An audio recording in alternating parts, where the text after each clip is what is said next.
দেখলানি পানির অবস্থা, তারা চোখে চোখে সপ্তাহ চেয়ার তো পুরা ডুবাইল।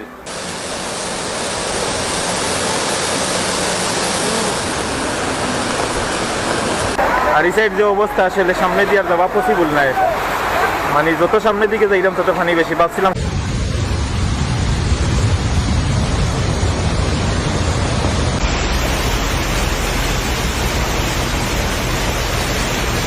ভিডিওটা দেখে খুব বেশি কলিজাত লাগলো। আল্লাহ তুমি তোমার ঘরে হেফাজত করো, আমরা সব হেফাজত করো।